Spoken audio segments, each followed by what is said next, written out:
All right, so we're going to continue our discussion about imperialism. We're going to talk again a little bit further to the east and talk about the modernization of Japan. So in this section, we will identify the problems that are faced by the Tokugawas in Japan.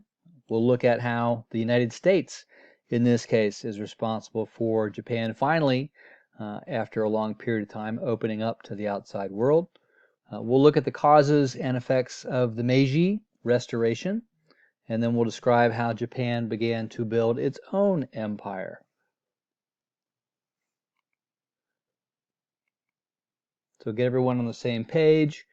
When the United States sent its navy to Japan in 1853, Matthew Perry and his fleet, to force it to open ports to trade with the United States, Japan decided to end its policy of isolation and seclusion. Its defense against the imperialism of the West, unlike many other places, certainly China, was to see what they could learn from the West. So not necessarily to push it out, to reject it, to look internally. Their thought was, well, let's see what we can learn from these people. This decision is going to lead to a true transformation in Japan, and Japan is going to very quickly become a modern industrial power, and then also have imperialist notions of its own, which we will also see reflected as we move into the 20th century. So let's go back here and trace a little bit of the history. All right, so if you remember the last time we were in Japan, Japanese feudalism, the Tokugawa shogunate was in control, and if you remember, toward the end of that period when we visited them last, they shut themselves off from the rest of the world, and they were very isolated, keeping foreigners out.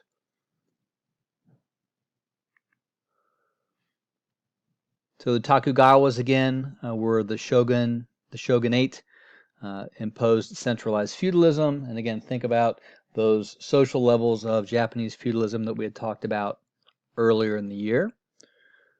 1637 was when they closed themselves off to foreigners, and they barred Japanese from themselves traveling overseas, so truly isolating the island nation. By the 1800s, there's a lot of discontent in Japan. The daimyo, remember the wealthy landowners, their wealth had been in the land, and as the market economy grew certainly more widespread around the globe, they're somewhat left behind by that. The samurai, the next step down, if you remember, the fighting class, well, there's not so much fighting because they ended a lot of the violence in Japanese feudalism. The Tokugawas did. Many of the lesser samurai are in government positions, government bureaucrats. Merchants, again, very wealthy, but very low on the social ladder, social pyramid, and they don't have much say into the political dynamic in Japan. And of course, the peasants at the bottom, over time, they're paying heavy taxes, and as the Tokugawas have been in charge for so long, corruption becomes very widespread. So into this picture, you have to also look at what's going on in the minds of the Tokugawas. They are in East Asia. They're aware of what's going on around them.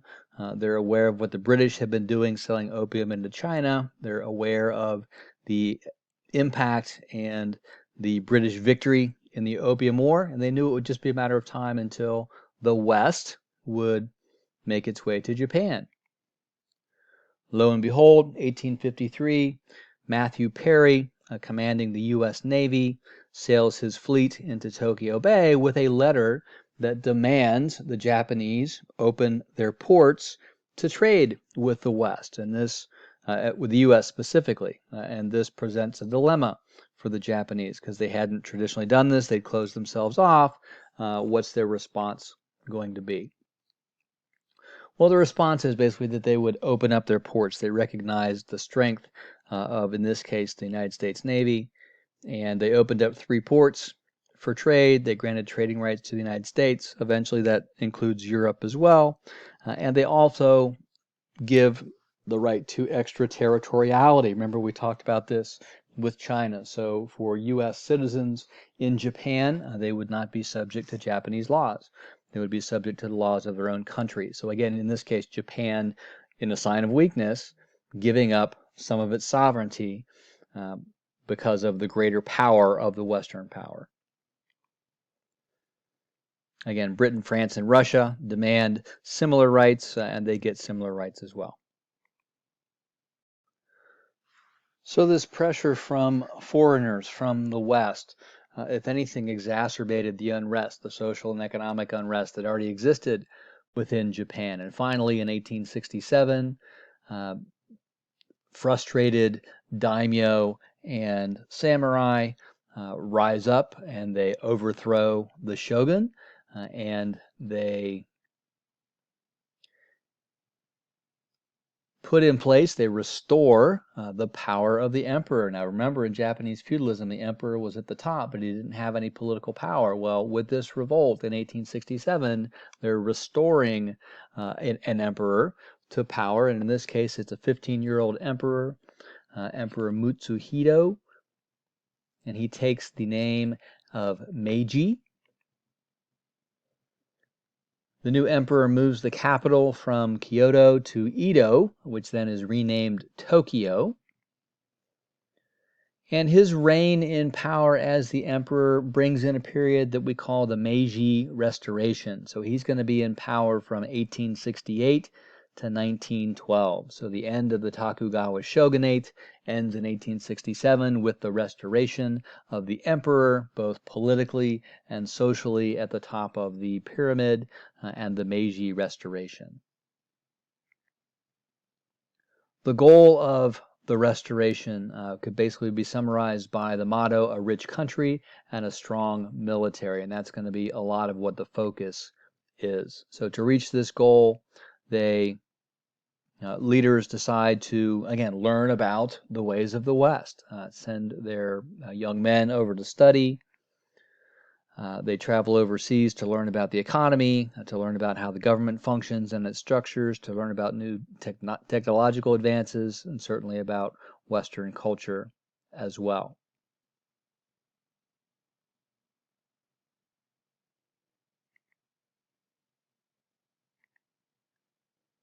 So the Meiji transformation. So if you think about it, they're moving from a feudal economy to something that looks a lot more modern. So it's a Herculean task that they've been asked to perform. So end the old feudal system, old Japan, and create a very new Western style economy, so an industrial economy, ending those special social privileges for the samurai, also subjecting all to mandatory military service.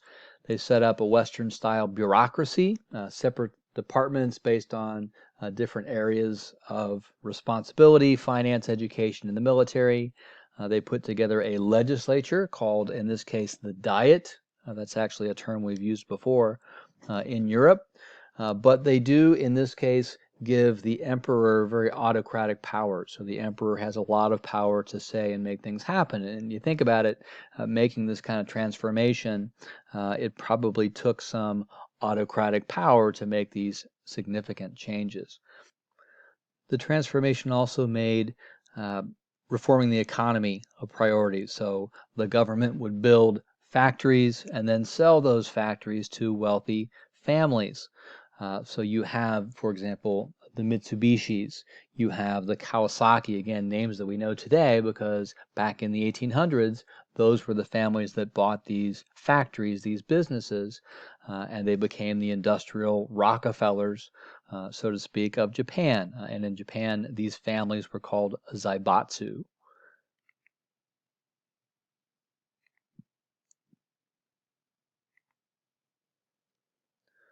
As a result of these changes, obviously society is going to change as well. Some of the old ways are going to disappear. The government sets up schools, and the Constitution ends, at least on a legal basis, those distinctions between the different classes. But in practical terms, just because the government says these distinctions are no longer going to apply, in practical concerns they did. So a lot of the class distinctions, for example, between the samurai and who had been the daimyo, or men and women even, Women continue to have a secondary role in Japanese society as well. Just to go back a second and talk a little bit more about the position of women. There were certainly reformers that wanted to include women, make them full partners in the process. That was hotly debated in the 1870s. The government did agree to some increase in the education for women, but it resisted changes to make them more equal partners. Women were forbidden in any political participation, and generally they were kind of lumped together legally as the status of minors.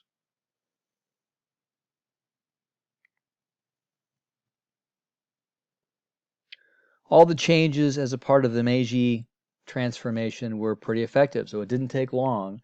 By the 1890s, industry had grown very rapidly, and Japan modernized so quickly. One of the reasons that they were able to modernize so quickly is because they're a very homogeneous society. So 98, 99% of the people living in Japan even today are Japanese.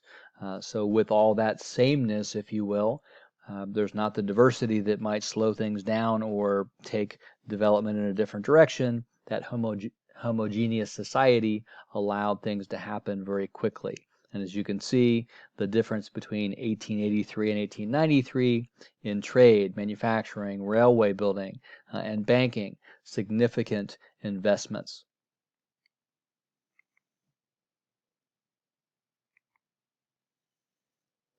As Japan rapidly industrializes, as they get stronger economically, its leaders began to want what the other Western powers had. They wanted to have an empire of their own. As you know, Japan, an archipelago, is an island nation. It doesn't have a lot of room to provide for its own resources, so it needs resources. So in wanting to build an empire, Japan is looking in some way for resources for its people. Well, the first place it looks is next door to its neighbor Korea. Certainly has a long history with Korea. Didn't think very favorably of the Koreans at this time. You see the quote there, a shrimp among the whales.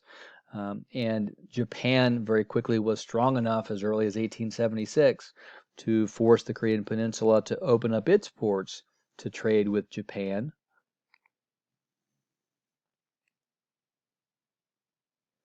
Japan, to some extent, was battling with China for control of Korea, but we do have, and we mentioned this when we talked about China, the first Sino-Japanese War in 1894, where Japan's going against China, and Japan, in a much stronger industrialized position, very easily defeats China. And one other thing to mention in the war, in the victory of Japan over China, Japan gets control of Taiwan, and also China's forced to open up some ports for the Japanese to trade in China.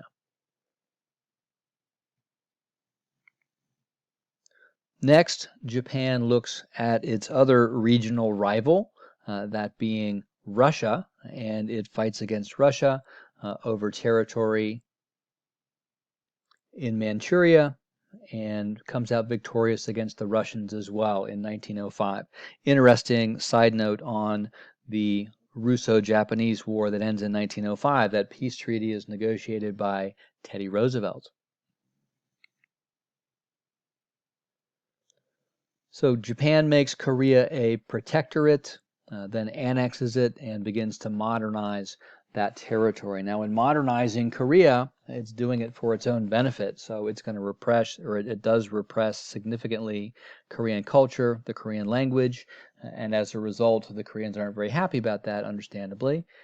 Korean nationalism, nationalist resentment against the outsiders, against the Japanese, begins to rise. Political cartoon, as you see the Japanese kind of walking over the Koreans there on the ground, with the Russian looking at them from the distance. So the Japanese rule in Korea. So they make Korea a protectorate after the defeat of Russia. They outright annex Korea in 1910, so 5 years later, make it part of Japan. Significant industrial investment in Korea, obviously not necessarily for the benefit of the Koreans, but to the benefit of the Japanese.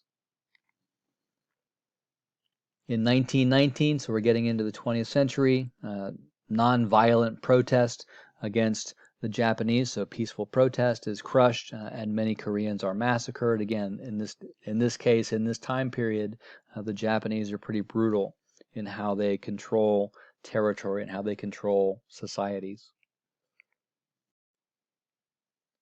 So resistance to the Japanese is going to continue throughout this time period, even as we move into the 20th century. The March 1st movement is going to be the symbol for those working to get rid of Japanese rule. It's going to be a rallying symbol for Korean nationalists, again, trying to push out the foreigners, in this case, the Japanese.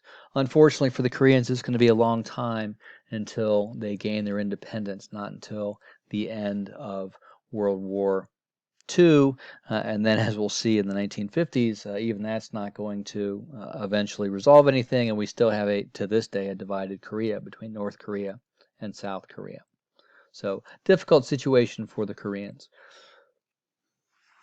But the imperialist ambitions of the Japanese in the Pacific, again, once they industrialize, once they begin to expand their empire, very aggressively, very violently in many cases, but their efforts to increase the sphere of influence for the Japanese in the Pacific is going to put them on a direct collision course against many of the Western powers, specifically the United States and Great Britain. And we're going to see that manifest itself both through the period of World War I, but definitely as we lead into the period of World War II. And we'll track how that evolves in our last two units.